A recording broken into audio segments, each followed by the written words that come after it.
Olá, sejam muito bem-vindos ao Deep Growth, podcast que aborda com profundidade o crescimento acelerado das empresas.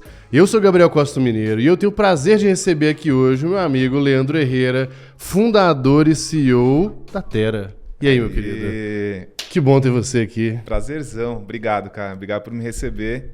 Grande encontro. Grande encontro. Já conversamos bastante no privado. Sabe o que eu quero? Eu vou fugir do script antes da primeira pergunta. Nem começou. Tinha tempo que a gente ensaiava de gravar, né? Aí, como que veio a nossa conversa pra gravar? Fizemos um videozinho da Black Friday e eu falei assim, porra, tá todo mundo fazendo vitalício, o Ladeira, a Tera. Aí o Leandro só me manda uma mensagem assim, puto. Deixa eu contar minha versão. Se a versão é melhor que a verdade, fica a versão, você sabe, né? Aí mandou uma mensagem puto pra mim e falou assim, que palhaçada é essa? Mentira, não falou isso. Aí eu falei assim, obrigado por me citar. E aí eu falei, pô, velho, eu só citei meus amigos que eu sei que não ficariam putos se eu fizesse a brincadeira. Aí, não, pô, beleza, mas e o podcast? Falei, então vamos essa semana. Então estamos aqui. Que bom que... Ficou muito bom o criativo, inclusive. Show, obrigado. Tá? Foi divertido fazer. A gente tá gastando um tempo nessa E o dinheiro também, né? Um tempo e o dinheiro. E o dinheiro também. Mídia paga complexo. Mas o bom é que o orgânico dele... Falamos. Mas, cara, o papo que eu queria ter com você aqui hoje é exatamente... Assim, deixa eu dar um passo atrás. Eu falo que eu criei o Deep Growth para ter essa conversa que eu quero ter para me ajudar. E que, se der para ajudar as outras pessoas, pô, mais legal ainda, né? Então, a gente empreende em educação há um tempo, você muito mais que eu, inclusive. Quanto tempo tem GLA? O GLA, oficialmente, ele nasceu em 2020. Ah, tá. Então tem 4 anos. 4 anos, tá bom. Indo pro quinto, né? Mas você empreende em educação mais tempo que eu. Cara, eu acho que tem muita coisa do seu modelo que eu tenho a aprender. E parte do motivo é isso aqui. Eu também, pra gente aprender e discutir crescimento de empresas de educação. E que eu acho que muito até do que o Rigonati fala, né, cara? Se você ainda trata a educação, talvez não como o fim, mas o meio, também pode ajudar você a crescer sua empresa de N formas, né? Com certeza. Então, o que eu queria começar te perguntando, é muito básico, acho que vale a pena você explicar a Tera, mas mais do que isso, acho que um pouco da dimensão de vocês e, um pouco da história. Por que você cria o negócio? E depois eu vou falar do meu envolvimento com a Tera lá no início. Boa. Bom, a Tera tem 8 anos, né? Fundei ela em 2016. A gente chega no final desse ano aqui com 40 mil pessoas formadas. A gente atende várias empresas, mas algumas das principais aí, Itaú, Natura, SBF. As financeiras são, em geral, assim, boas investidoras em educação, né? Para os colaboradores e também... Nesse período aqui, para a nossa tese, foram as que também mais se movimentaram em educação corporativa, porque tiveram muito mais pressão de mercado, né? Novos players surgindo, já nativos digitais e tudo mais. Então, são mais de 300 empresas que a gente já atendeu aí ao longo da nossa história. Eu comecei a Tera, assim, eu acho que eu não teria outra empresa para começar, honestamente, assim, porque meu primeiro emprego foi como professor de inglês, né? Com 17 anos, Eu saía da escola, assim, do ensino médio, do período da manhã, na parte da tarde eu ia para uma escolinha de bairro, dessas escolinhas de bairro. Aqui em São Paulo mesmo? Não, em Santo André. Sou de Santo André. E lá eu dava aula, assim, ou era para executivos ou era para senhoras, assim, mais donas de casa, assim, que queriam aprender inglês. E eu acho que ali meio que o bichinho me picou, né? Assim. Depois, quando eu fui para a faculdade, fiz Relações Internacionais. Primeiro fiz História, eu comecei História, depois eu fui para Relações Internacionais.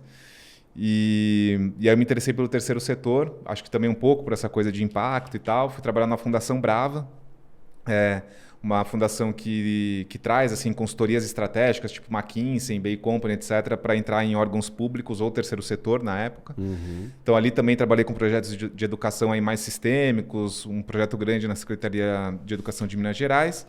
E meio que foi o processo. Assim. E sempre acabei trabalhando com projetos culturais. Com 22 anos eu abri a minha primeira empresa que chamava Soul Sampa, era uma empresa de roteiros culturais em São Paulo. Legal. Que de alguma forma tem um quê educacional, né? A gente fazia roteiros de arquitetura, roteiros de arte de rua, etc. Sempre experiências assim. E essa experiência também me mostrou que eu queria muito empreender, mas que eu não sabia nada sobre de negócios assim e tal. Isso me levou para a Endeavor. Quando eu fechei a Soul Sampa, eu consegui entrar na Endeavor, que na época já tinha 10 anos no Brasil, era uma produtora de conteúdo já, de educação empreendedora, de educação empreendedora, mas ainda não tinha a escala de alcance, né? E acho que pelo fato de eu ter sido correria ali, com a coisa da Soul Sampa, ter feito um pouco de tudo, eles falaram, senta aí e vê se você consegue fazer.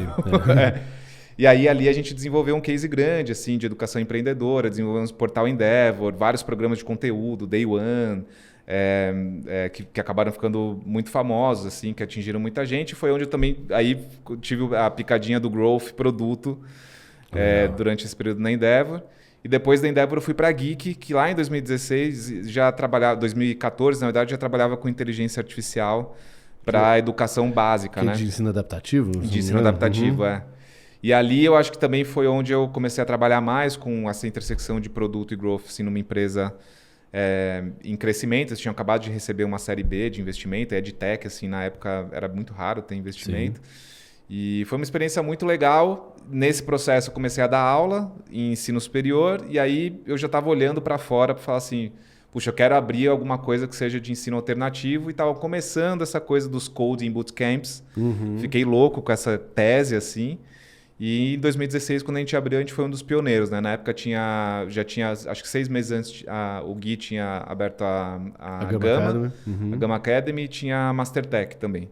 Então eram essas duas e a gente surgiu nesse contexto. Pausa nesse episódio maravilhoso para a gente fazer o jabá dos nossos patrocinadores.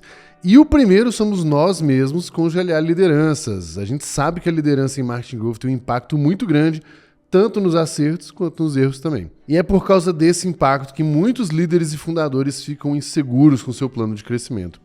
O GLA Lideranças é um programa de desenvolvimento acelerado de líderes de marketing growth para desbloquear todo o potencial de crescimento da sua empresa. É um programa intensivo que vai guiar a implementação de um plano de crescimento sólido para a sua empresa em apenas 4 meses. Nele a gente vai ensinar os nossos 5 frameworks que todo líder de alto desempenho deve seguir, com turmas pequenas e acompanhamento bem próximo. É só você clicar aqui ou ler o QR Code que meu time vai entrar em contato com você para explicar o programa. Nosso segundo patrocinador é o Super Coffee, feito pela nossa queridíssima Cafeína Army. E o Super Coffee é uma bebida energética para você que quer ter um maior desempenho físico e mental, seja para o esporte, para trabalhar mais, melhor, para os estudos, resumindo, para tudo. Utilize o nosso cupom DGPodcast. E o terceiro e mais novo patrocinador é a Minimal Club, nossos parceiros aqui no GLA. A Minimal é referência em roupas masculinas que combinam qualidade premium com design minimalista. As camisetas da Minimal Club não encolhem, não desbotam e o melhor de tudo, não dão aquelas bolinhas horrorosas, né? Elas são feitas para durar até 4 vezes mais que as camisetas tradicionais. E tem um detalhe muito importante aqui, tá? A Minimal também tem uma solução para empresas. Inclusive, todas as camisetas e moletons que a gente usa aqui no GLA como prêmio para a comunidade, para o time, são da Minimal, inclusive essa aqui também. Se você for comprar para você no e-commerce, usa o cupom DGPodcast para ganhar 15% de desconto. E se você quiser para a sua empresa, entre em contato com eles pelo link aqui na descrição. Deixa eu te fazer uma pergunta. Por que a história dos bootcamps e tudo mais chamou tanta atenção? Porque na época, assim, eu via, no contexto que eu trabalhava, na Geek, por exemplo, eu já via um jeito muito diferente de criar produto, assim, né? Eu via o papel do Product Manager, o papel de UX Designer, o papel do cientista de dados, mas isso não era comum no mercado. Era meio que bolhas que existiam, assim. E quando eu olhava para fora, e todas as projeções apontavam que isso ia se tornar o padrão. Então a tese lá atrás era, olha, em 5 anos, praticamente todas as empresas, ou muitas empresas, vão ter Product Managers, vão ter UX Designers, etc. Mas naquela época era surreal falar isso. Que vai ter designer de experiência? Que profissão que é essa? Né? Então, foi uma tese de tentar olhar um pouco para frente, como outros mercados um pouco mais para frente de tecnologia já estavam se desenvolvendo, e trazer isso para a educação para falar assim, olha, tem um outro caminho fora do ensino tradicional que você pode adquirir uma competência para dar um salto em mobilidade social, em mobilidade de carreira mesmo. A pergunta que eu te fiz foi exatamente nesse sentido, de te chamou mais atenção o aspecto pedagógico da coisa, o jeito de se aprender mais mão na massa, mais rápido, né? Então, se uma graduação leva às vezes 5, 6 anos, e nem estou comparando uma coisa com a outra, porque são coisas diferentes, mas estou comparando o tempo, né? A percepção de, eu entrei, fiz isso e consegui o emprego, né? Que é o nosso todo o viés de empregabilidade aqui desse tipo de negócio. Então, chamou a atenção o aspecto pedagógico dos bootcamps ou talvez os dois, ou o aspecto dessas novas carreiras que você viu que não existia aqui ainda? Ou talvez a combinação dos dois, no fim das contas. Pra mim, eu acho que foi bem a combinação das duas coisas, assim. Tanto é que nesse começo da Terra, né, a gente foi, nos primeiros 4 anos, a gente foi presencial, né? Essencialmente presencial. Primeiro 100% presencial, depois híbrido, a gente começou a desenvolver uma parte digital, mas sempre com a pegada presencial como principal. E boa parte da tese era que assim, a experiência de adultos aprenderem poderia ser melhor. Mas no caso a gente trouxe isso para dentro de um guarda-chuva de assim, olha, você pode aprender de um jeito mais interessante, né, do ponto de vista metodológico mesmo para a sala de aula, e ainda você pode aprender competências que são competências que podem ser muito úteis para você fazer transições ou evoluções de carreira. E não eram necessariamente grandes saltos, né? Até hoje, muitas vezes não é, mas às vezes, naquela época, por exemplo, é muito comum você ver designers gráficos. A gente começou com UX design, né? Então, a gente recebia muitos designers gráficos que queriam... dar um passo. É uma movimentação lateral. Ele já tem uma boa base das competências necessárias, mas ele precisa dar um passo para conseguir entrar numa nova trilha de carreira. Então, essa possibilidade também, né? E aí, a parte do impacto e da mobilidade de carreira social, etc., conversa com esse meu histórico de trabalhar no terceiro setor, etc., né? De querer, de fato, fazer coisas que tenham um impacto na carreira. E a parte metodológica, essa coisa da inovação, né? Como que a gente cria algo novo no mercado que ele é muito dominado por esses players grandes, tradicionais e com métodos ainda também bem tradicionais. Você sempre foi um questionador do método tradicional de ensino? Cara, assim, eu nunca me adaptei muito bem ao método tradicional, né? Então, a maior ironia que existe na Terra é que eu sou praticamente autodidata, assim. É muito raro eu participar de programas estruturados, assim, né? De cursos estruturados. Mas é o que eu falo até com a Camila, né? Com a minha esposa. Ela fala assim, que bom que você é assim, mas a grande maioria das pessoas não é, né? E é verdade mesmo, né? Então assim, eu acabo tendo um processo de aprendizagem que é correria também. Cara, mergulhar nas coisas que me interessam, eu vou mergulhando, vou achando e vou criando projetos para fazer. Mas assim, eu não diria que eu sou um grande questionador do ponto de vista teórico, porque eu acho que eu não sou uma pessoa também que tem uma base acadêmica muito forte para educação. Mas eu acho que eu juntei um pouco desse meu pragmatismo de fazedor, assim, de empreendedor, com um lugar que sempre me motivou muito, que é criar conteúdo, criar experiência e tudo mais. Eu pergunto isso porque eu não sei se eu só era chato mesmo, questionador chato, sem embasamento teórico nenhum, mas como usuário mesmo, que eu acho que era um pouco do seu incômodo. Assim, cara, talvez eu nem saiba como fazer melhor, mas eu como um usuário desse sistema aqui, desde a infância e universitário e tudo mais, cara, eu acho insuportável, assim. É difícil, né? Eu vejo, hoje, mais maduro, eu vejo a importância de um monte de coisa. O que não significa que eu acho que não seja insuportável. Cara, no meio da minha graduação, eu já entendi que era outra coisa. Exatamente porque sozinho eu ia meio que me virando ali. Seu caminho. Mas eu não acho, assim, eu não tem nem discussão para mim isso da importância de curso superior, né? Não é essa a questão, tá? Mas eu pergunto isso porque quando foi, talvez, 2019, 20, eu peguei e eu também estudava muito essa história da andragogia, de como o adulto aprende e tal. E aí você vai entendendo que, de fato, tem um tanto de coisa diferente ali, seja do contexto, seja da mão na massa, seja de um problema real do cara ali, seja da história de aprender com outras pessoas, né? Então, muito do que, inclusive, o GLA nasce é por causa dessa história de entender que como o GLA nasce, já nasce online, ele não teve nunca nada presencial. A gente foi estudar as coisas que mais contribuíam para a educação online, que inclusive não está hackeada até hoje, né? Tipo, tem muita coisa ali. Sim. Mas uma das coisas que eu vi quando eu olhava os programas de Harvard, Stanford ou quaisquer outros, todos tinham uma lógica de peer learning, de comunidade e tal. Sala de aula invertida, né? Muito, muito forte. E eu falei assim, pô, aqui pode ser um jogo legal para eu jogar e que, honestamente, pouquíssima gente joga bem no Brasil hoje, né?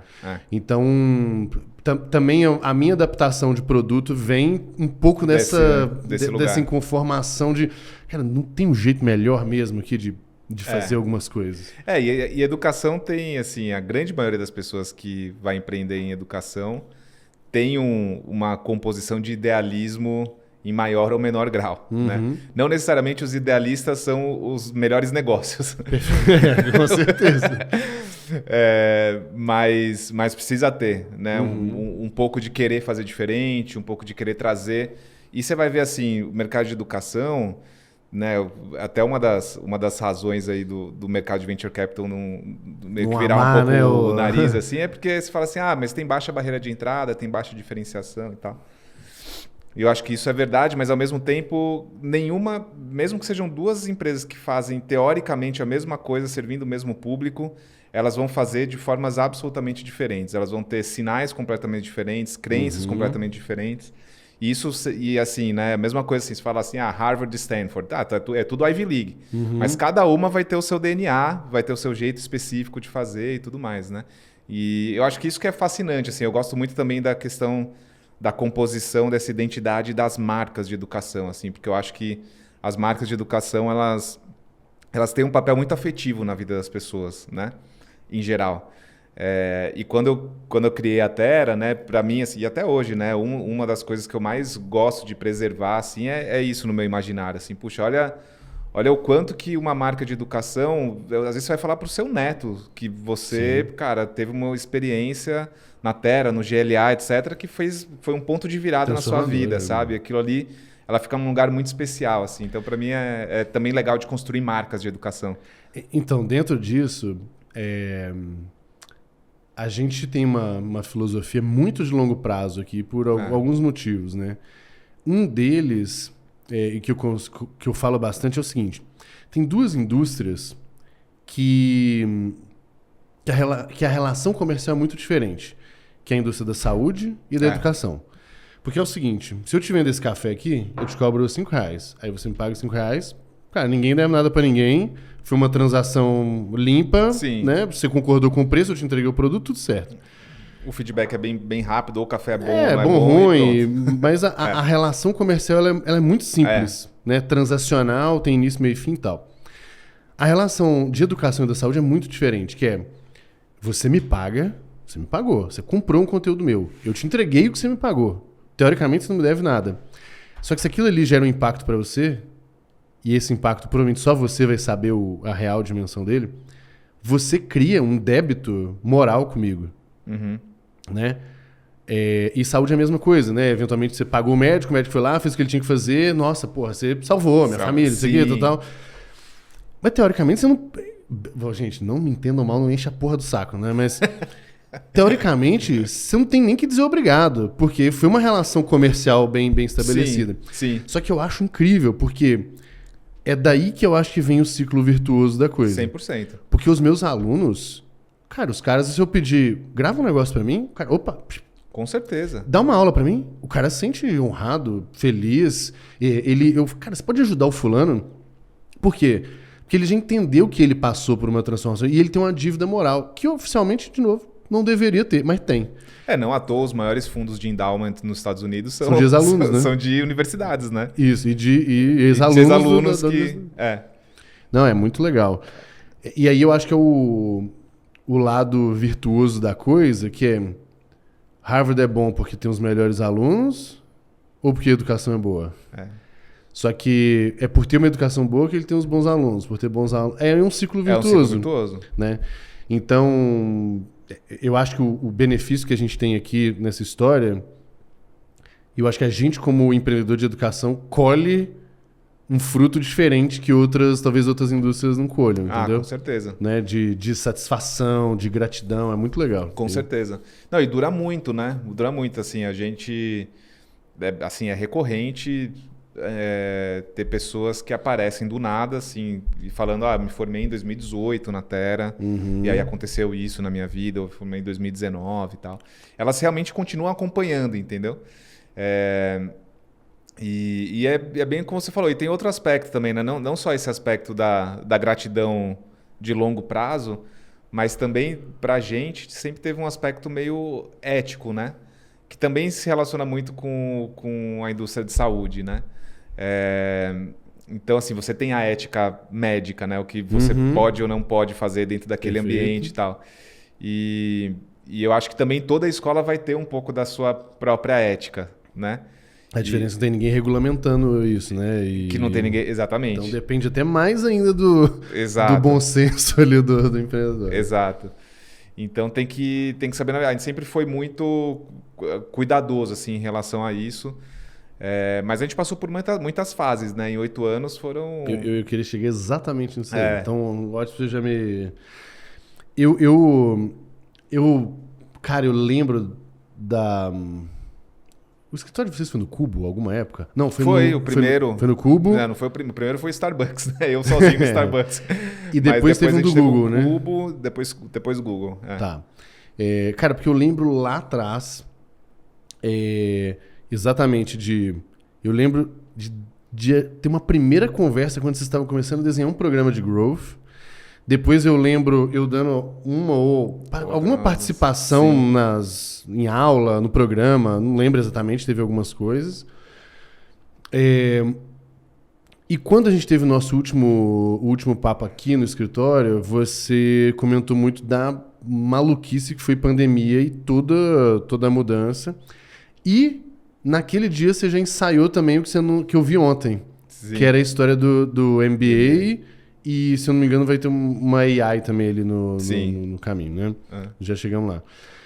O que eu queria ouvir um pouco de você o que foram esses principais momentos e como que vocês cresceram em cada um desses momentos, assim? A gente não cresceu em todos, né?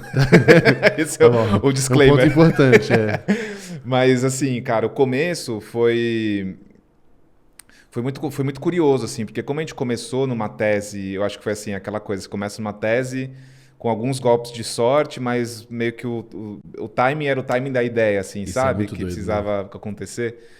Então, nos primeiros anos, a gente cresceu, assim, fácil, sem nenhum investimento em mídia. Eu também não quis fazer nenhuma rodada de investimento, de venture capital, eu queria crescer bootstrap e tal. E foi realmente, assim, boca a boca, né?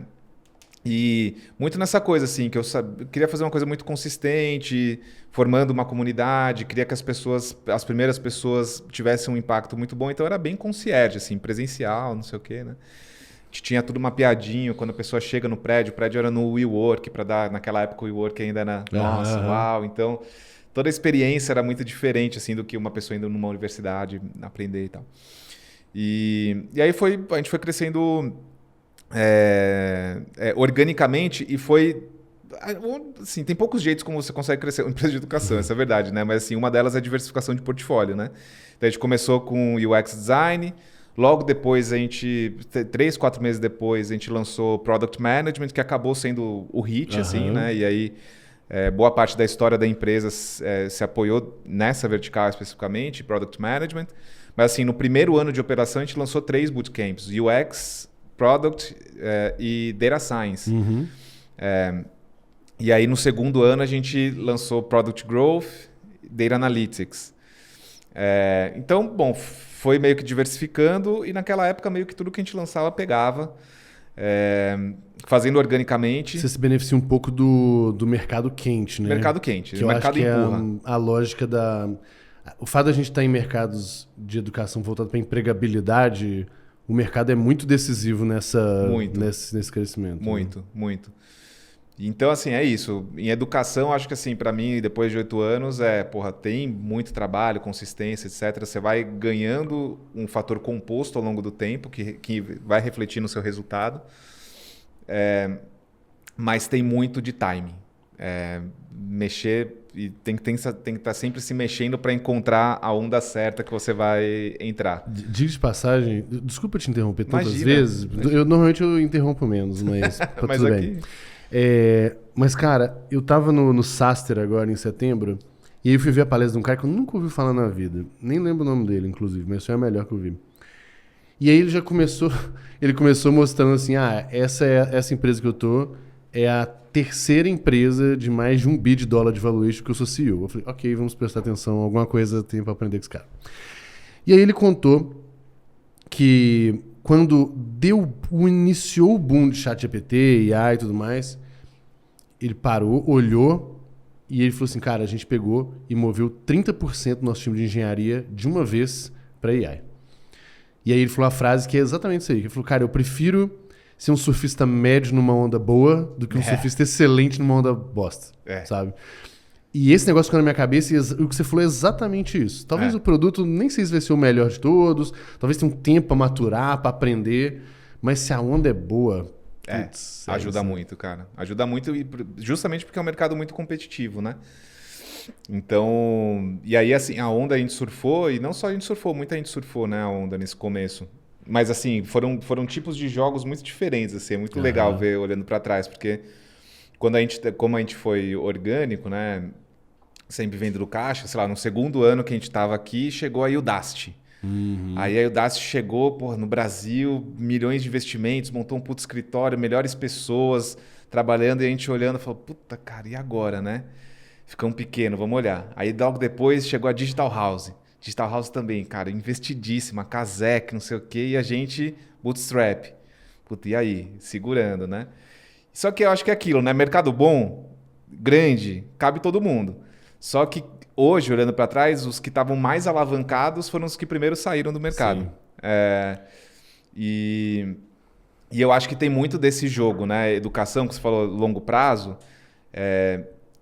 Olhando todo mundo que passou nesse mercado, todo mundo que quis crescer muito rápido teve muito problema. Né? E aí, quem não quis crescer muito rápido não cresceu tanto. Mas continua aí e tem sempre a oportunidade de pegar a próxima onda. Né? Tá vivo, né? E os ativos estão no lugar, a marca está no lugar, a comunidade e tudo mais. Deixa eu te fazer uma pergunta. Nessa fase aqui, talvez eu esteja adiantando alguma coisa, mas assim... Você mesmo comentou, né, que a onda principal ali que vocês acabaram botando mais energia foi a de Product Management, né? E aí tem duas perguntas dentro disso. Vocês tinham a parte de Growth, a Gamma Academy tinha a parte de Growth, e eu acho que tinha mais um outro também tinha. E todos vocês saíram. Sim. O que você tá vendo que eu não tô? Que se for pra mudar, eu preciso mudar logo, vai. Não, cara, na verdade, até hoje eu não sei se foi uma boa decisão não ter saído. Na época, assim, eu gosto muito, né, de Growth. Vamos juntar força, vai, ao invés de competir, o que você acha? Eu acho ótimo, vamos fazer a holding, Terra, GLA, demais. Mas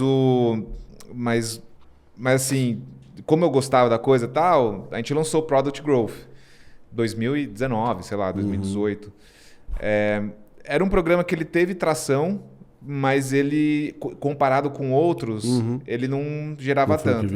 E aí a gente falou, puxa, eu acho que é uma coisa assim, talvez não seja o momento do mercado aqui, é muito nichado ainda, a gente está falando de produto aí, Product Growth, assim, isso 2018, 2019. Né? Acho que foi 2018 que a gente lançou o Product Growth.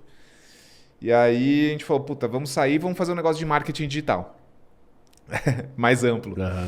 E aí também não deu certo. Marketing digital, assim, até deu. A gente teve, talvez, esse programa por uns 2 ou 3 anos, mas também nunca foi um programa que decolou. Então, assim, a gente tinha mais uma tese de, assim, porra, talvez seja um mercado maior, vamos pegar aqui, sair de uma coisa nichada e ir para um mercado maior, mas não respondeu dessa forma e também tem um pouco disso em educação. Às vezes, não necessariamente você... Assim, ao mesmo tempo que o jeito de crescer é se movimentar e entrar em novas verticais, não é simples você entrar e se posicionar numa nova vertical. Então, você tem que saber muito bem aonde que você vai jogar. Então, assim, o foco é importante, né? Então, eu acho que essa é uma das respostas. Assim, ao longo do tempo, a gente foi tendo que ir focando na vertical, que era a nossa força. Né? A minha tese aqui, porque eu também já quebrei muita cabeça sobre produto em si, porque foi o mundo que eu também estive e tal. Mas, quando eu penso... E é só uma escolha, eu não acho que é certo ou errado, mas quando eu penso assim, no cara que quer ser o melhor, um dos melhores, ele tende a buscar a solução vertical pro problema dele. Sim. Então, assim, quando eu vejo... E aí, de novo, zero demérito, problema e tal. Mas quando eu vejo coisas numa... Ah, sei lá, tem a SPM, depois tem não sei o quê, depois tem não sei o quê. Eu falo assim, cara, eu nem considero esse... É lógico que ele vai disputar o dinheiro do meu aluno ali, mas... Putz, o cara que tá querendo ser muito excepcional, eles não vão conseguir entregar o que a vertical entrega. Aí pode ser de growth, pode ser de produto, pode ser de qualquer que quer que seja, né? Então, eu gosto muito dessa verticalização e eu penso que se for colocar se for colocar outras coisas que sejam bem adjacentes, bem complementares, até porque você, pegar no caso de vocês, que é a nova de AI agora que vocês estão... Eu podia ter falado isso? Pode. Ah, tá bom. Acho que quando for pro ar já vai estar lançado oficialmente. Acho mas que não, porque é semana que vem. Então... Ah, não, mas a gente tá Então, ó, vai ter o link aí. Tá bom, bota aí. Não, é porque, por exemplo, essa história de AI é completamente adjacente aos alunos que você já tem. Né? Você pode colher essa... Com certeza. Que é diferente de você criar uma vertical que não combina, nada a ver e tal. Então, esse movimento eu acho interessante. Mas, então tá, a gente falou dos momentos. Eu acho que teve o momento pandemia aí, que eu acho que mais uma das coisas que bota o empreendedor à prova, né? Pandemia foi bem curioso, assim, né? Porque no final a gente morreu por 2 semanas. A gente tinha uma operação presencial na época tinha 400 alunos presenciais, 10 turmas ativas. E aí foi aquela loucura, né? De, desliga todas as turmas, começa a fazer Zoom, não sei o quê. Por sorte a gente já tinha a nossa plataforma, então a migração tecnológica nem foi um problema. A gente já tinha essa cabeça de produto, de fazer o nosso LMS, que é uma decisão super polêmica também, nossa, nesse mercado. Depois a gente fala sobre isso. Chorar junto. E a gente fez essa migração, mas assim, na prática a gente desligou uma empresa e ligou outra em 2 semanas. Mas assim, no final, olhando para trás, por mais que a gente tenha sido bem-sucedido, a maioria das empresas foi bem-sucedida. Não teve nenhuma empresa de educação, assim, das que estavam na época, que quebrou por causa da pandemia. Pelo contrário, na grande maioria das vezes, não só religou o sistema, como teve o grande período de crescimento entre 2020 e 2022, né? É que eu acho que teve um grande motivo real, assim, que é um nível de compreensão das pessoas por que a empresa está fazendo aquilo.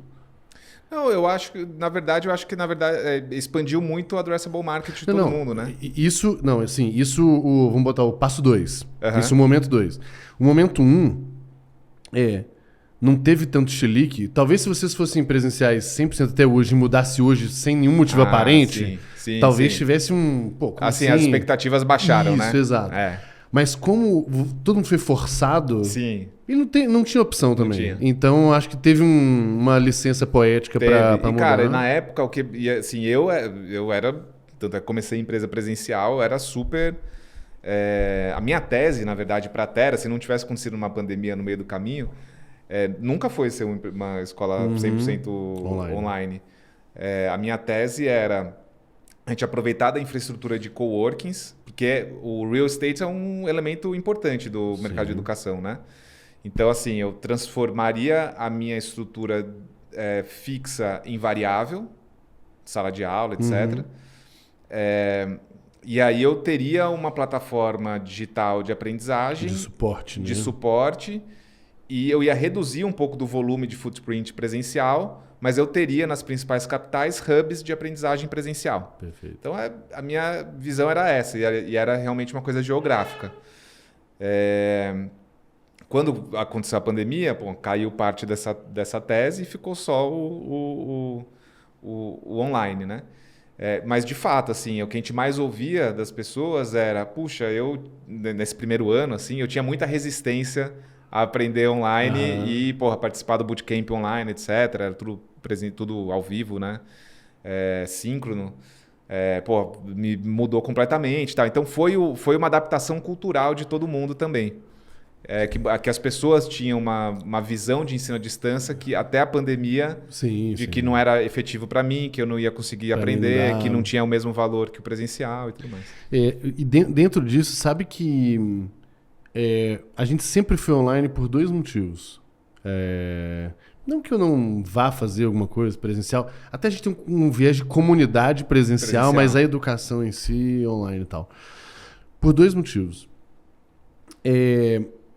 Um motivo é um motivo chato, que é o seguinte: você participa de um evento, de um curso, tanto faz.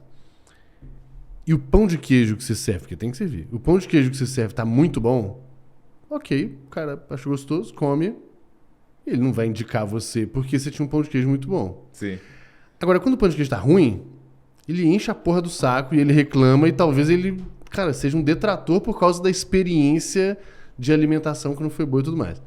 E aí a minha tese sempre foi assim, cara, olha só, fazer algo presencial implica em aumentar o custo para não ter detrator. Tem, obviamente, os benefícios da interação presencial, mas eu falo assim, caramba, velho, talvez o cara eu vou ter que fazer ele pagar mais caro só para ele não achar ruim, porque o pão de queijo bom, ele é ok. Sim. Então eu sempre fiquei nessa noia. E aí a segunda coisa, de fato, cara, do fundo do coração, era a história de ser acessível. Tipo, conseguir chegar em lugares. Porque, velho, nós estamos na porra de uma bolha muito maluca. E isso se provou porque aí eu comecei as mentorias online do GLA, né? Tinha algumas resistências e o meu argumento é assim, cara, esse é o único jeito da gente ter um negócio realmente com gente incrível do Brasil inteiro. E de fato é verdade, cara. A gente começou a ter gente Natal, Salvador, Belém. Ainda que a concentração maior seja São Paulo. Né? Não, muito, muito mais. Por grana, por gente, mercado, né? Pelo mercado mais maduro. Tem tudo isso. Tem, mas você diversifica. Mas, cara, eu particularmente acho muito sensacional. Legal, assim, bem mais muito legal. Sensacional. Então, quando junta as duas coisas pra mim, que é o pavor do pão de queijo ruim e enfim, não é só altruísmo, não, sabe? Tem uma lógica de negócio aqui e tal. E aí foi um negócio que eu nunca nem pensei. Assim, a gente faz encontros aqui 2, 3 vezes por mês aqui no escritório. A gente já começou a ter comunidades locais e vai ficar mais forte ano que vem e tal. Tem muito a evoluir. Mas só da gente criar esse contexto educacional já me deixa bem feliz. E aí eu entendo que perde de um lado, mas acho que pode... Porra, o poder é muito grande. Eu acho muito legal. Muito legal mesmo. Bom, aí a gente... Você falou um pouco da pandemia. Quando que acontece essa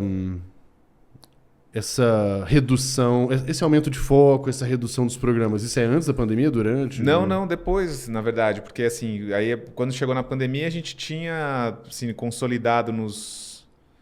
A gente devia estar chegando aí a uns 5 mil estudantes, mais ou menos.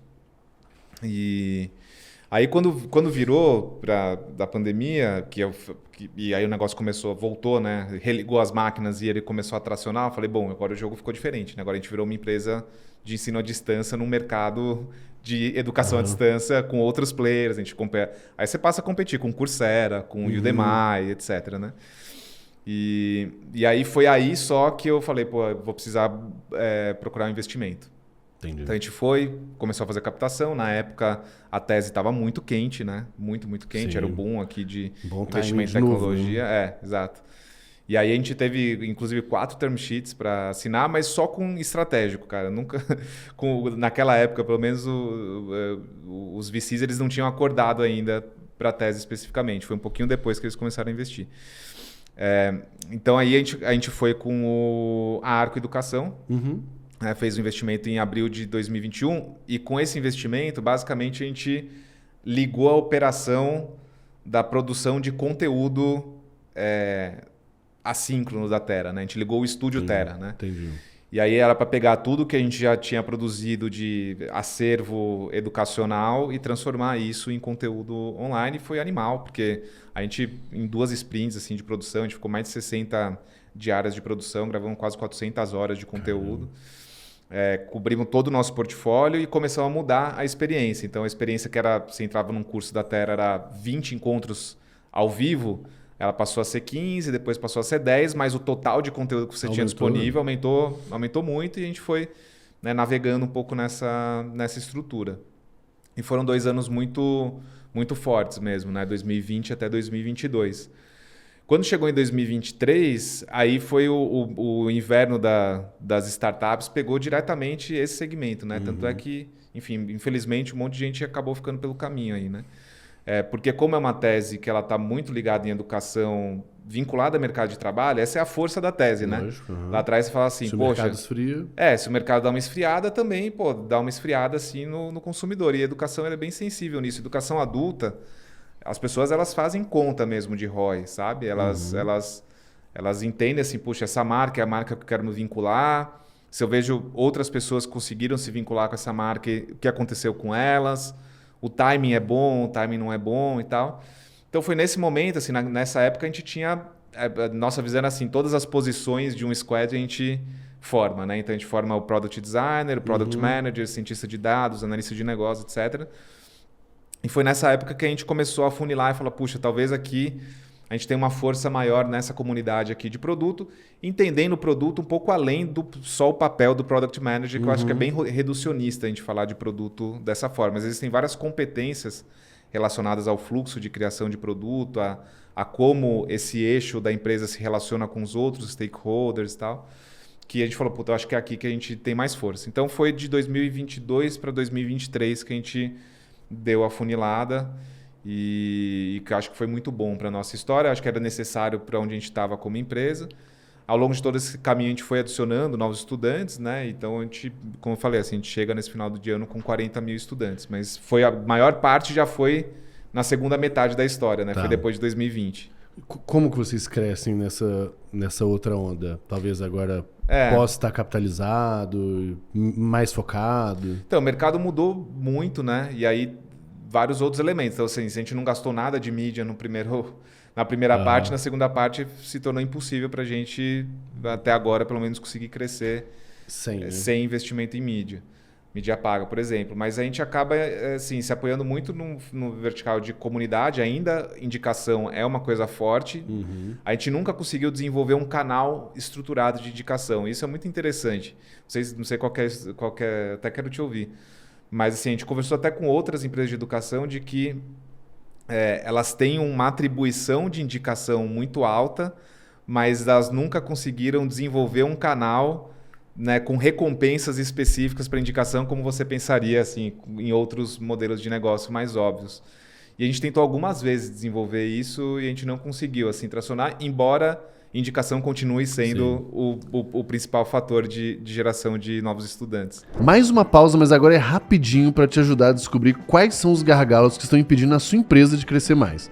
Para isso, o GLA lançou o Diagnóstico de Growth, uma ferramenta gratuita que vai te mostrar onde está a sua principal oportunidade de crescimento. A ferramenta vai avaliar os 8 fundamentos de growth da sua empresa, dá uma nota para cada um deles e vai te mostrar qual deles você tem que priorizar. Quer fazer um diagnóstico e descobrir onde está a sua maior oportunidade de crescimento? Tem link aqui na descrição.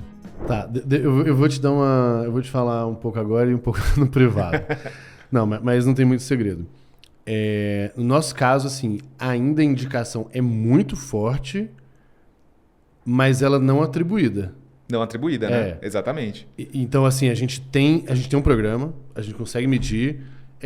Eu acho que tem um pulo do gato nele, que são as coisas não só para conversão direta, são as coisas para trazer awareness, para trazer uma leitura do GLA por essas pessoas. Sim. E muitas pessoas trazem ou influenciam para trazer sem necessariamente através do código ali. Mas o código propriamente dito, ele gera uns picos legais. Esse ano foi um aprendizado bom e ano que vem eu vou dar uma acelerada ainda mais. Só para você ter uma noção, a gente fez o seguinte. A gente foi no Saster em setembro. O aluno mais engajado do primeiro semestre... Foi com vocês? Tudo pago. Olha que legal. Casa, hospedagem, passagem e tal.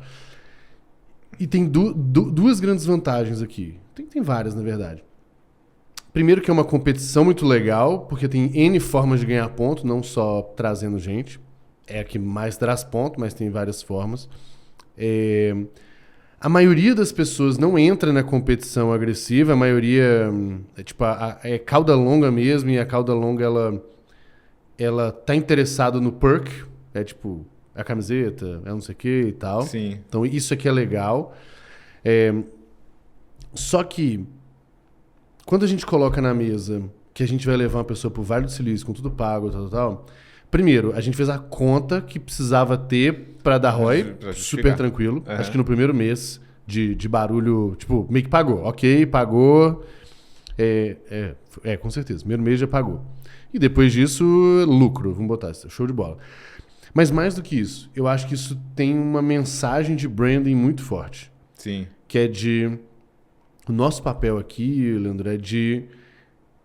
Que eu acho que é um pouco do que vocês querem fazer também. Eu não sei oficialmente, pelo menos na minha percepção. Cara, é de vanguarda. Eu quero trazer o que tem de melhor de educação de growth no mundo pro Brasil. Né? E como que eu faço isso? Eu vou lá buscar. Sim. E mais que eu vou lá buscar, eu levo alguém comigo, Sim. entendeu? Então, a mensagem fica muito boa. Ano que vem, tem algumas coisas nesse sentido que eu tô planejando, decidir, né? Não formatamos na vírgula. Mas eu acho que vai ser pelo menos o dobro de barulho, assim. Porque a gente entendeu... Tá mapeando, o né? tipo de gente que se engaja com o quê. E o que esperar das pessoas e tal. Então, eu acho que é um joguinho legal, assim. Só que só funciona botando cabeça mesmo. E já é o terceiro ano, né? Que a gente vai fazer. Então, acho que a consistência, né? Não, é um canal que eu quero desenvolver, eu vou olhar, vou testar, etc. E... Não olhar o curto prazo. Não olhar o curto prazo, exatamente. Cara, eu prometi. E se ninguém... Tipo, se cada um trouxesse um ali, quando não fechasse, foda-se. Tipo, vou tomar um risco. Exato. Então tem um tanto de coisa aí, sabe? Tem. E acho que assim, também o que aconteceu nesses últimos 4 anos é que entraram muito mais, assim, o bolso das pessoas foi sendo distribuído entre vários outros players, né? Então, criadores de conteúdo, por exemplo, infoprodutos, etc. Eles também vão, né? Pegando um pouco do orçamento, wallet, né? Do orçamento destinado à educação, ele compete. Embora na categoria de produto especificamente não tenha isso tão forte, quanto tem várias outras que tem, você é a mesma pessoa que às vezes tem um outro interesse e está colocando o dinheiro em um pouco outro lugar. E aí, assim, até comentei que eu escutei um dos episódios aqui com pessoas de infoproduto, é outro jogo, né? Outro jogo. O que a gente está tentando entender é que assim, não dá para não jogar nada desse jogo. Então tem algumas coisas do jogo que a gente tem que incorporar na nossa estratégia, mas também a gente não está no mesmo lugar que eles, porque a gente é uma instituição, a gente é uma marca de educação, não é uma pessoa, não é em torno da minha figura, é uma coisa com visão de perenidade. Então assim, grandes picos, assim, beleza, faz parte um pouco do desafio, mas não faz o meu negócio, eu tenho uma estrutura para manter, eu atendo empresas, né? Então, assim, são vários outros elementos. Então, não dá para não jogar nada do jogo, precisa ver o que eles estão fazendo e trazer o que faz sentido, mas também tem que combinar com outras coisas que talvez eles não tenham e que a gente consiga alavancar, né? Cara, sabe que essa foi a minha decisão de 2024, assim... Eu conheci o Ladeira 2022, talvez. E aí ele me convidou para ir num dos masterminds dele. Na verdade, eu sou muito amigo do pessoal da Hotmart há muitos anos já. E aí, um dos caras, que é o Malvis, que é muito meu amigo lá, eu falei assim, cara, quem desse mercado aqui é o sério de verdade? E aí ele falou, cara, ainda mais com o que você quer é o Ladeira. Aí beleza. Aí também a gente se conheceu e tal... O Ladeira me convidou para ir um dia no encontro dele, né, no Mastermind e tal. Eu fui. Foi bem legal. E aí, tanto é que esse ano a gente participou o ano inteiro. E ano que vem eu vou participar de novo. Legal. Porque pra gente foi bem interessante em muitos aspectos. E cara, foi bem bom isso, assim. Por exemplo, as dores que o pessoal tem é o tipo de coisa que eu tiro de letra. E as dores que eu tenho é o tipo de coisa que o pessoal tira de letra. Né? Então ali eu tô realmente num ambiente muito mais... Cara, deixa eu aprender como é que faz essa porra direito. Porque é impressionante, velho. Você vê, a menina... cara, que tá ensinando a fazer pão de fermentação natural. Né? Faturando 3 milhões por ano. Com 2 pessoas. E Não é, porque às vezes quando a gente pensa em infoproduto, parece que é só as promessas fantasiosas, estelionatárias e tal. E lógico que tem, algumas e tal. Tem algumas coisas também, mas... Mas ali, cara, eu entendi um monte de coisa. É. E tem um monte de coisa pra entender ainda. E é um playbook de growth pra essa categoria, né? De alguma forma, assim, cara. Então, mas eu concordo bem com você, assim, tem coisa que eu preciso dar uma segurada que é tipo assim, pô, isso aqui, olhando pro que eu tô olhando daqui a um tempão, eu não sei se é o que faz mais sentido. Mas, cara, muita coisa. Tem muita coisa. Eu me sinto muito ignorante, o que, honestamente, é bom. Muito bom. Eu falo que eu sou meio arrogante. Publicamente eu sou humilde e tal, mas por dentro eu sou meio arrogante. E aí eu preciso ir pra uns ambientes que me colocam no lugar, assim, também. Porque aí eu entro numa... Cara, sabe o que eu parei pra fazer? Você falou de educação estruturada e tal. Cara, tem um cara que eu comecei a seguir, eu não faço nem ideia do nome dele. Não sei o nome dele. Mas eu comecei a ver uns conteúdos, aí vi um vídeo. Cara, aí vi um fluxo. E eu gosto muito de entender, tipo assim, como que esse cara tá me guiando aqui? Eu já mandei pro meu time e tal. Cara, eu comprei um Zoom, uma aula lá em conjunto, 2 horas semana que vem. Estou empolgadíssimo. Bloqueei minha agenda pra eu só assistir e aprender. 2 horas. Não tem que fazer mais nada. Não tem que criar conteúdo. Não, é só aprender. Porque eu tô sentindo falta dessa parada. De parar pra estudar de verdade. Daí esses ambientes me deixam assim. O conteúdo desse cara me deixou assim. Então pra mim foi bem provocador o negócio nesse sentido, sabe? Que legal, que legal. E eu acho que é isso, né? E aí é um mix de estratégias, né? Assim, não dá pra fazer uma coisa só. Mas eu acho que esse playbook, assim, invariavelmente a educação ela vai se misturando um pouco com esse playbook de infoproduto, na minha opinião. Quando você tem um negócio B2C, né? No nosso caso, assim, 70% do nosso negócio é B2C. Então... Eu fico num dilema direto, velho. Se eu vou pro B2B, B2C. Tem os dois. Eu tenho muito mais tesão no B2C. Muito mais. Eu acho que tem um pouco disso pelo também. Impacto, pela visão e tal. É o tipo de jogo, né? Mas é um jogo mais cansativo um pouco. Só que, pô, velho, às vezes eu consigo vender um B2B que é tipo um ticket 10, 15 vezes maior. Mais fácil, sabe? Porque, de fato, o peso daquele valor para uma empresa é muito menor do que, pô, o cara muitas vezes tem que fazer um investimento mesmo da vida dele. Ele tem que parar, ele tem que escolher fazer aquilo ali. Sim. E eu respeito bem isso aqui. Eu tendo a não forçar a venda. Tipo, lógico, todo mundo quer vender, não tem... Sim. O jogo tá claro para todo mundo. Mas tem hora que eu falo, tá bom, velho, tudo certo. Continua aí. Eu sei que se continuar assim, você vai... Uma hora ou outra você vai vir, sabe? Sim, total. Deixa eu te fazer agora a última... Uma que eu tô bem curioso, porque eu tô vendo esse movimento.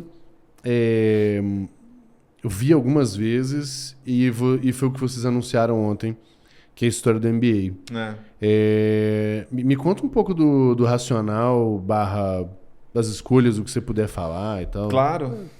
Então, cara, eu acho que assim, a gente por muito tempo flertou com essa ideia, né, do MBA. Porque pra mim eu acho que é um caminho meio natural, assim. Quando você pega perfil demográfico, o perfil que a gente atende é exatamente o perfil base de pós-graduação MBA no Brasil. Então já tem uma sobreposição de público, né? Aí a gente tinha as dificuldades operacionais. Pô, você vai fazer todo o trâmite de MEC, etc. Pô, é muito difícil, né? Então, nunca foi uma opção que, assim, por mais que eu goste, e eu entendo que tem uma diferença entre você ter um curso livre e ter um MBA, uma pós-graduação na cabeça das pessoas. No Brasil, né? A mesma razão, assim, de falar assim, pô, vale a pena ter uma graduação no Brasil? Pô, vale com certeza, porque, cara, é dado, entendeu? Se você tem uma graduação no Brasil, você ganha 5 vezes mais do que uma pessoa que não tem. Pós-graduação e MBA ainda é a mesma coisa. Você também tem um delta de ganho significativo com pós-graduação e MBA. E aí, tipo, bom, é um produto diferente e tal, a gente tem o capability para fazer, mas a gente não tem a força aqui para fazer essa coisa no MEC e tal. E aí vem surgindo, né? Várias empresas, né? Que fazem um pouco dessa coisa do assim, ó, você tem a marca, no final, o mais importante é a credibilidade da marca, a qualidade do conteúdo, a operação que você já tem. Deixa essa coisa aqui burocrática do MEC, das adequações, etc. comigo, vamos fazer um produto co-branded. Foi assim que o Arnóbio lá da Sirius me procurou. Né? É com eles vocês estão fazendo? Com eles, a gente estava conversando com eles também. Não necessariamente para fazer isso agora, mas a gente começou a... Que legal. E aí a gente falou, pô, legal, estudamos um pouco do modelo e tal, fomos fazer pesquisa com a nossa base. Pô, e aí, pessoal, como que vocês veem isso? A gente viu que, assim, tem realmente uma necessidade muito grande, assim, uma vontade muito grande e uma aderência muito forte com a marca.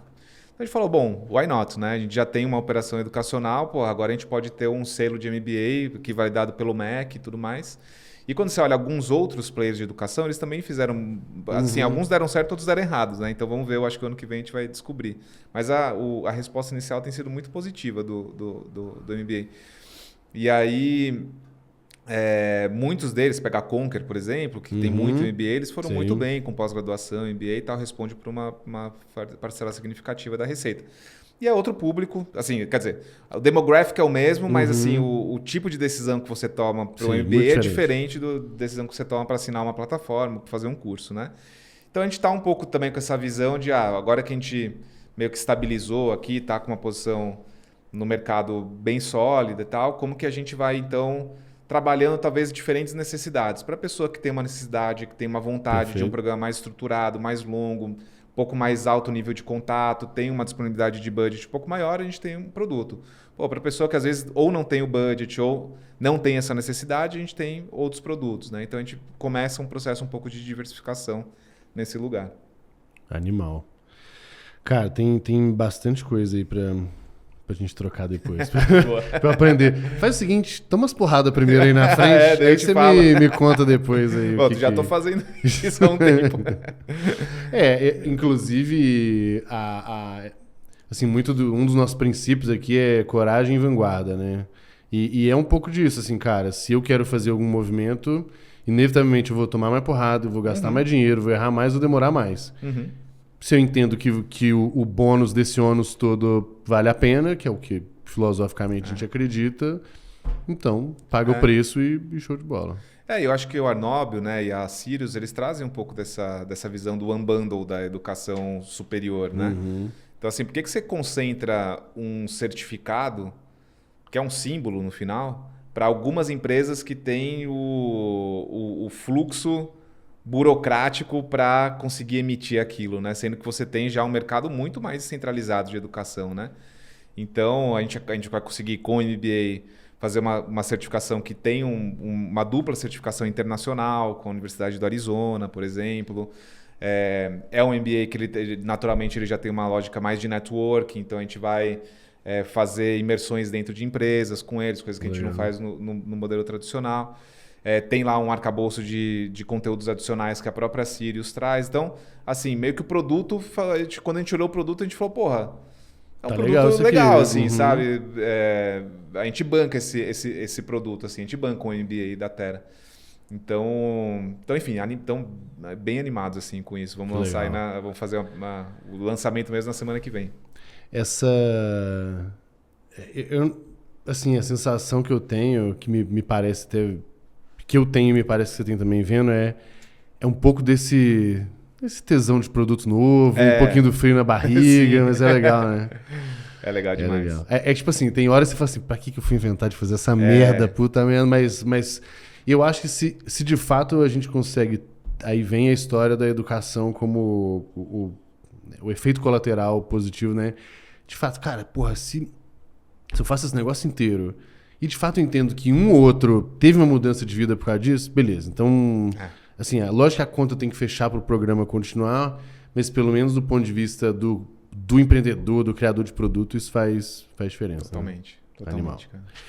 Velho, vamos para as nossas 3 últimas perguntas aqui. Que é a seguinte, a primeira dela é, vocês têm muitos alunos, né? O que os alunos de mais sucesso da Terra têm em comum? Cara, eu acho que assim, primeiro a capacidade de colocar em prática aquilo que aprendeu. Então, principalmente, assim, quando a gente tinha uma coisa presencial, você controla um pouco mais, né? Porque no nosso caso, por exemplo, é tudo muito mão na massa, tá? Então você meio que faz, mesmo que você não queira. Tá afim, né? Quando você vai para o ensino online, aí você tem alguns perfis diferentes de estudantes. Tem estudante que é aquele que assim, eu consumo conteúdo, mas eu não anoto nem no caderno aqui. Eu estou assistindo como se eu estivesse assistindo... Louça lá, ouvindo. Ouvindo. Então, eu estou consumindo informação, né?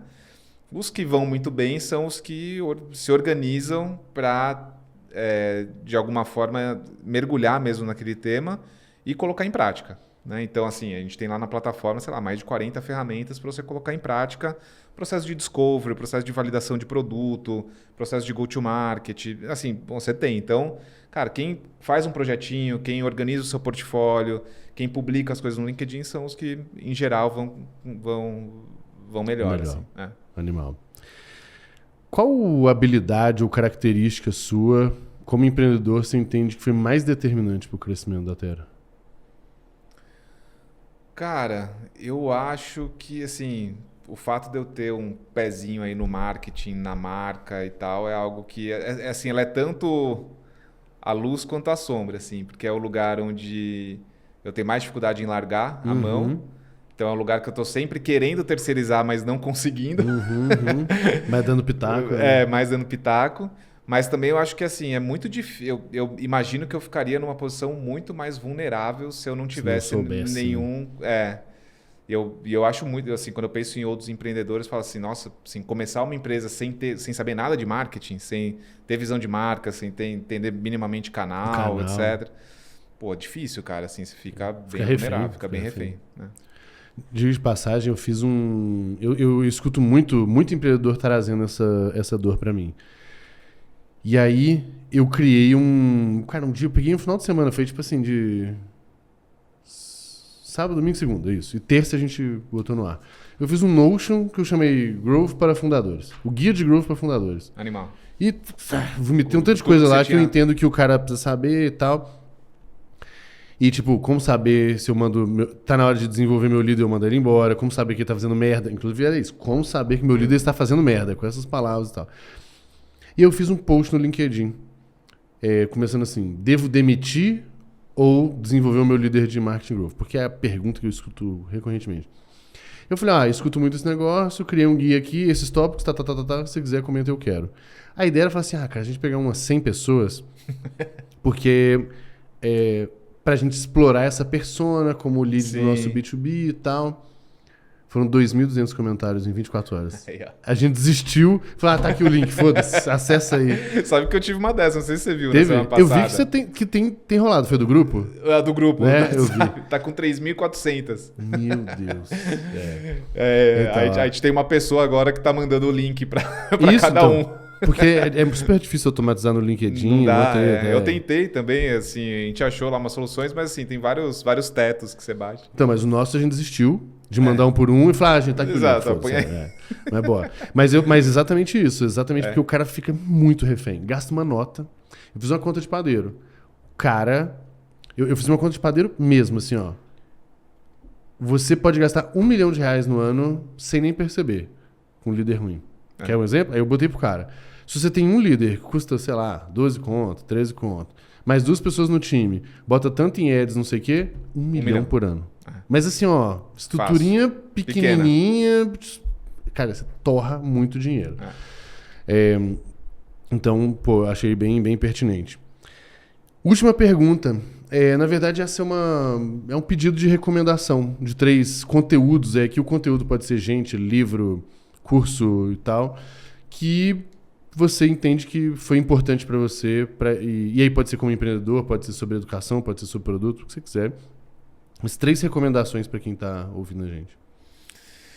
Boa. Deixa eu pensar aqui, cara. Pode pensar.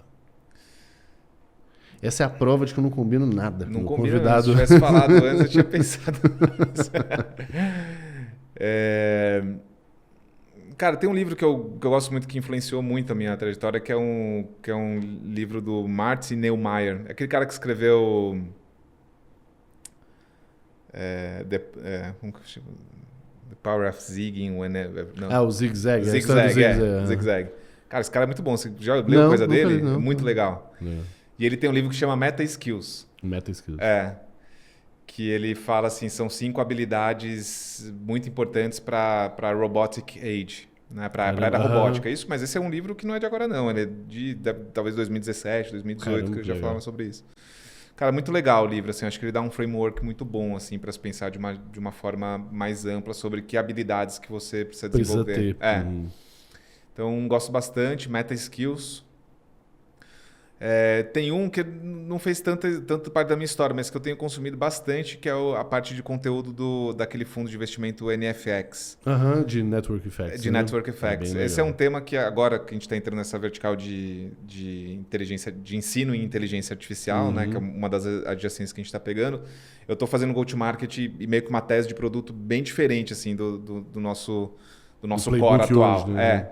E aí talvez meio que se der certo aqui, a gente vai trazendo pro core, assim. E aí tem muito dessa lógica de network effect, que eu acho que, assim, é talvez uma das minhas frustrações, eu não ter conseguido masterizar ao longo desse tempo esse negócio. Vamos tentar fazer isso agora, assim. Então, o NFX é uma coisa legal. E precisa ser 3 mesmo? Precisa. 3? Precisa. Sem negociação. Sem negociação. Eventualmente pode ser um podcast, não precisa ser um episódio específico, mas não sei se tem algum podcast que você escuta. Tem. É que eu vou lembrar os que mais de agora, assim, né? Os que eu tô ouvindo agora. O que eu ouço hoje, todo dia, é um que chama The AI Breakdown. Então é um podcast diário de 15 minutos com as principais notícias e o que está acontecendo nesse universo de inteligência artificial. Animal. Então, todo dia, invariavelmente, eu escuto The AI Breakdown. Essa pergunta, ela tem... O motivo dela é não só para as pessoas também acessarem conteúdos diferentes, que elas não estão acostumadas, mas também para entender como que funciona a cabeça das pessoas. Por exemplo, tem gente aqui que fala, cara, eu vou indicar um negócio de literatura. Nada a ver. Porque, pra mim foi muito impactante, porque eu entendi tal coisa, como as pessoas funcionam, assim. Então, essa história, por exemplo, se o seu tema é AI, o que você está me contando aqui eu tô tão olhando para AI que todo dia eu olho para AI. É isso, é um bom... não necessariamente a pessoa vai ouvir esse podcast, mas uma mensagem legal ali.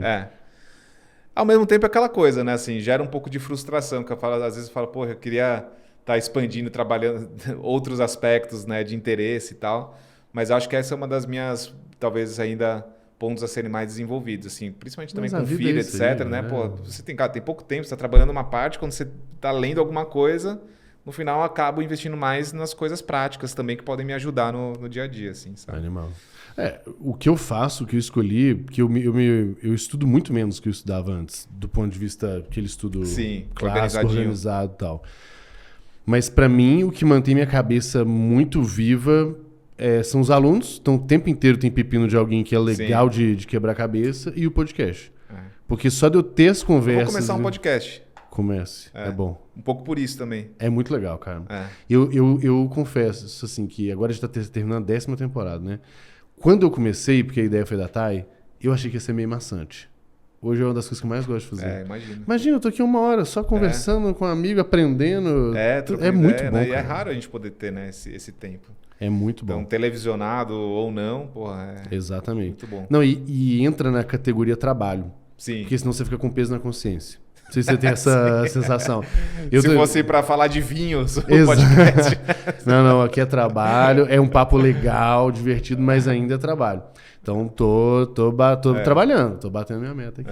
Animal. Boa, velho, que bom te receber aqui. Obrigado pelo convite. Até a próxima. E para você que está ouvindo e assistindo, lembra que é obrigatório, tá? 5 estrelinhas no Spotify. Aliás, você tem que avisar isso no seu, porque o pessoal escuta, gosta e não faz o básico do negócio. Então, mas quem tá ouvindo agora vai fazer. E no YouTube, mesma coisa. Tem que curtir, tem que se inscrever aqui no canal do GLA e tem que mandar pros amigos também. Beleza? Boa. Meu querido, Valeu, obrigado. Valeu, galera.